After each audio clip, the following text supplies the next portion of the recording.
আল্লাহ রাসূল সাল্লাল্লাহু আলাইহি ওয়াসাল্লাম একবার ওয়াজ করতেছেন, সহিহ বুখারীর বর্ণনা।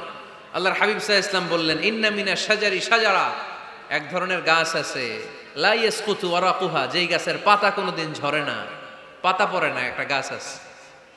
মাসালুহা কামাসালিল মুসলিম, এই পাতার দৃষ্টান্ত মুসলিমের দৃষ্টান্ত একই। হাদ্দিসুনি মাহিয়া, দেখি তো কোন সাহাবী বলতে পারে এটা কোন গাছ। আল্লাহর হাবিব বললেন, এমন একটা গাছ আছে যেই গাছের কোনো পাতা ঝরে না।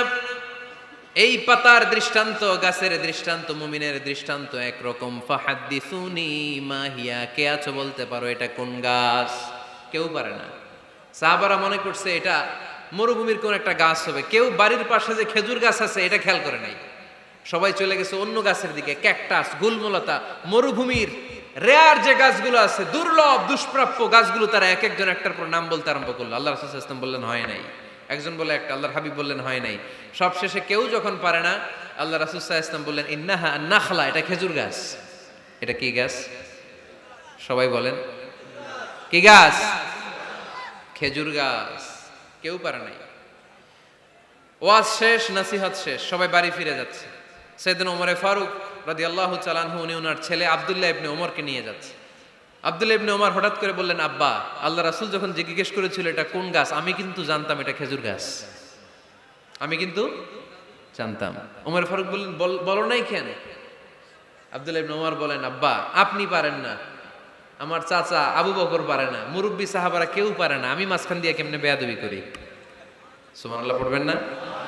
ওমরে ফারুক বললেন, বলো কি? তুমি যদি আজকে বিশ্বনবীর সামনে উত্তরটা দিতে পারতা, আমার ছেলে উত্তর দিতে পেরেছে, এটা জেনে আমার বুকটা এত বড় হয়ে যেত।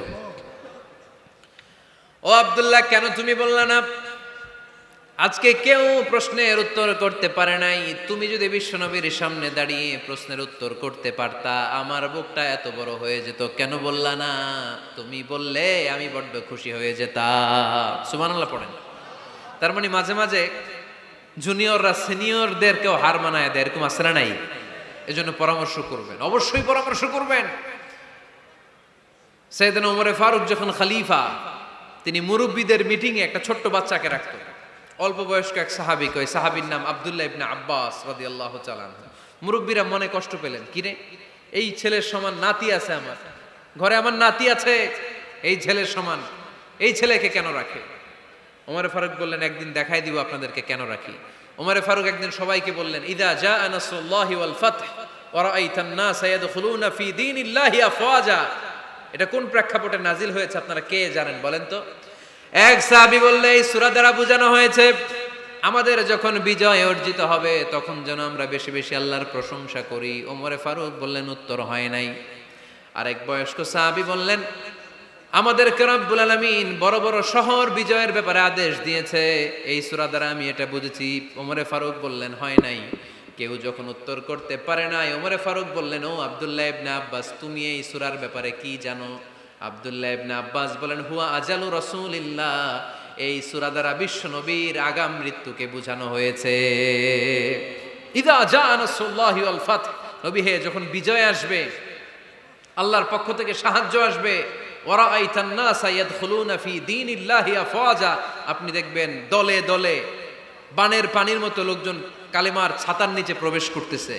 তো সবাই যখন কালিমা পড়ে মুসলমান হয়ে যাবে, সবাইকে মুসলমান বানানোই ছিল বিশ্বনবীর মিশন। মিশন যখন কমপ্লিট, নবী থাকার পৃথিবীতে আর দরকার নাই। এই সূরা দ্বারা আল্লাহ বুঝিয়েছেন বিশ্বনবী পৃথিবীতে আর বেশি দিন বেঁচে নাই। চিল্লায় বলেন ঠিক কিনা? ওমর ফারুক ডেকে বললেন, আব্দুল্লাহ, মারহাবা, মারহাবান বিকা ইয়া আব্দুল্লাহ ইবনে আব্বাস। ও আব্দুল্লাহ ইবনে আব্বাস, মাশাআল্লাহ তাবারাকাল্লাহ, কেউ সঠিক উত্তর না দিতে পারলেও তুমি সঠিক উত্তর দিয়েছো।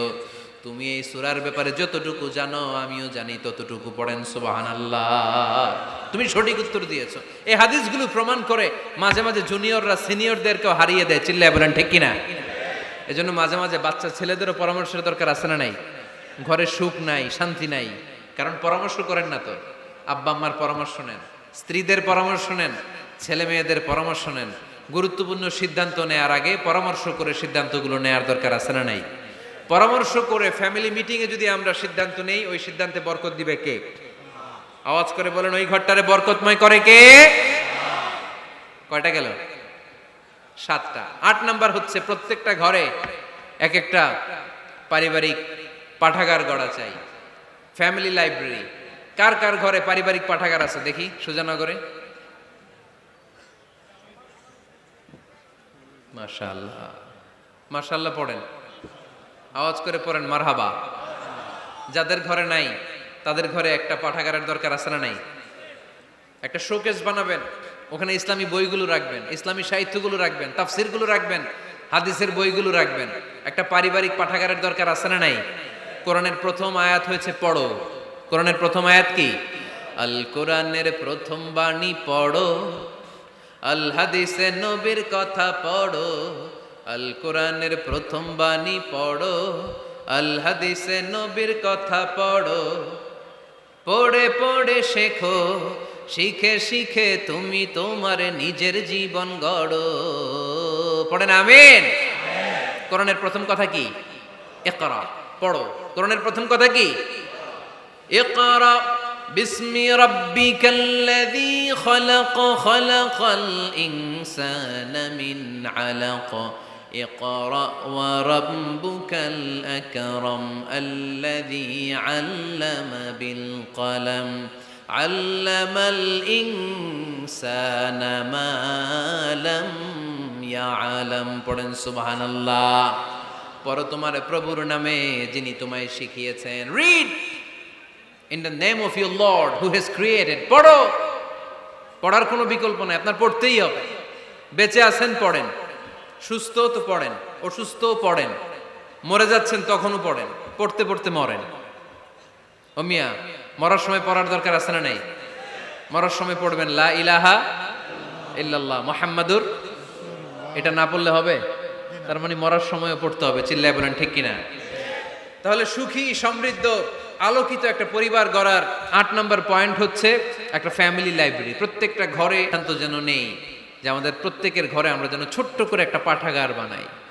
ওখানে যেন বিভিন্ন ধরনের বই, বিভিন্ন ধরনের বইয়ের কালেকশন রাখি। বই কিনুন, বই পড়ুন, প্রিয়জনকে বই উপহার দিন। বই কিনে কেউ কোনোদিন দেউলিয়া হয় নাই, ঠিক কিনা? পড়তে রাজি আছেন তো? এই যে কোরআনের বঙ্গানুবাদ পাওয়া যায় না এখন, কথা বলেন। স্মার্টফোন আছে কার কার দেখি? হ্যাঁ, কারা কারা স্মার্ট দেখি? হাজার হাজার স্মার্ট, মাশাআল্লাহ। এই স্মার্টফোনের ভেতরে আল কোরআন নামে বাংলায় কোরআনের একটা অ্যাপস পাওয়া যায়। কথা বলেন, পাওয়া যায় কি যায় না? আজকে থেকে এই অ্যাপসটা ডাউনলোড করে প্রতিদিন 1 আয়াত, 2 আয়াত, 3 আয়াত করে পড়া শুরু করে দেন। বাঁচতে হলে পড়তে হবে, বাঁচতে হলে জানতে হবে, ঠিক কিনা? এই স্লোগান আমাদেরকে শিখায়। এই স্লোগান তো আল্লাহ, এই স্লোগান দিয়েই তো আল্লাহ কোরআন শুরু করছে। ইকরা বিসমি রাব্বিকাল্লাযী খালাক। বাঁচতে হলে জানতে হবে, বাঁচতে হলে পড়তে হবে, পড়ার কোনো বিকল্প নাই। আওয়াজ করে বলেন ঠিক কিনা? সুজানগরের রায়েরা, মোবাইলের অ্যাপসের ভেতরে আমরা কোরআন রাখতে রাজি আছি তো সবাই? হাদিসের অ্যাপস ডাউনলোড করতে রাজি আছি তো? বাস রাজি আছি, ডাউনলোড করে রাইখা দেবো, আর কেউ পড়বো না নাকি? হ্যাঁ, প্রতিদিন একটা আয়াত হলেও যেন আমরা পড়ি। আল্লাহ যা বলা দরকার সব বলে দিয়ে গেছে, নতুন করে আর কিছু বলবে না। আমরা যেন পড়াশোনা করি, আমরা যেন একটা পাঠাগার বানাই। আবারও কখনো আসার সুযোগ হলে আমি জিজ্ঞেস করবো, যদি আমার মনে থাকে, যে আপনাদের পাঠাগার আছে কার কার ঘরে। সেদিন সবার হাত তুলতে হবে। এমনি পারা যাবে তো? আল্লাহ তুমি তৌফিক দাও। এজন্য একা একা সিদ্ধান্ত নেবেন না, নারীদের কাছ থেকেও পরামর্শ নেবেন। আল্লাহর হাবিব সাল্লাল্লাহু আলাইহি ওয়াসাল্লাম নারীদের পরামর্শের গুরুত্ব দিয়েছেন। মাঝে মাঝে জুনিয়রদের পরামর্শ নিতে হয়, ছোট্ট বাচ্চাদের পরামর্শ নিতে হয়। ছোট্ট বাচ্চাদেরকে বোকা মনে করবেন না, ছোট্ট ছেলে মেয়েদেরকে বোকা ভাববেন না, ওদের মাথায় বুদ্ধি আছে। মাঝে মাঝে জুনিয়ররা সিনিয়রদেরকে হারায় দেয়, আছে না নাই? আল্লাহর হাবিব সাল্লাল্লাহু আলাইহি ওয়াসাল্লামের একটা বৈশিষ্ট্য ছিল, তিনি কিছু খেলে খাওয়ার পরে বন্টন করলে কোন দিক দিয়ে করতেন? আওয়াজ করে বলেন না। ডান দিক থেকে। একবার তিনি দুধ খেলেন, দুধ খেয়ে বন্টন করবেন, কিন্তু ডান দিকে দাঁড়িয়ে ছিল একটা ছোট্ট ছেলে, আর বাঁ দিকে মুরব্বী সাহাবারা। আল্লাহর হাবিব সাল্লাল্লাহু আলাইহি ওয়াসাল্লাম এই ছোট্ট ছেলের কাছ থেকে অনুমতি চাইলেন। তার মানে ছোট্টদেরও পরামর্শের দরকার আছে না নাই? আল্লাহর হাবিব বললেন, আতাআযানু লি আন উ'তিয়া হাউলা। আমার স্বভাব হলো খাবার বন্টনের সময় ডান দিক থেকে করি, কিন্তু এখন ডান দিকে তুমি ছোট্ট মানুষ, বাম দিকে বয়স্ক সাহাবারা, তুমি যদি অনুমতি দাও, তোমার আগে বয়স্ক সাহাবাদেরকে দিয়ে আমি খাবার বিতরণ করতে চাই। ছোট্ট ছেলেটা বলল, ইয়া রাসূলুল্লাহ লা উসিরু বিনাসিবি মিনকা হাদান, আপনার এই বরকতের জিনিস আমি অন্য কাউরে দিতে চাই না, আমার ভাগেরটা আমি আগে খাইতে চাই, যেহেতু হিসাবে আমি পাই আমারে আগে দেন, আমি দিব না। সুবহানাল্লাহ পড়েন। সে যেহেতু রাজি হয় নাই, আল্লাহ রাসূল সাল্লাল্লাহু আলাইহি ওয়াসাল্লাম দিতেও পারে নাই। আল্লাহর হাবিব সাল্লাল্লাহু আলাইহি ওয়াসাল্লাম দুধের পেয়ালাটা মুরব্বিদের হাতে না দিয়ে ছোট্ট বাচ্চার হাতে তুলে দিয়েছে। চিল্লায় পড়েন আল্লাহু আকবার। তাহলে ছোট্ট বাচ্চাদের পরামর্শের দলিল আছে না নাই?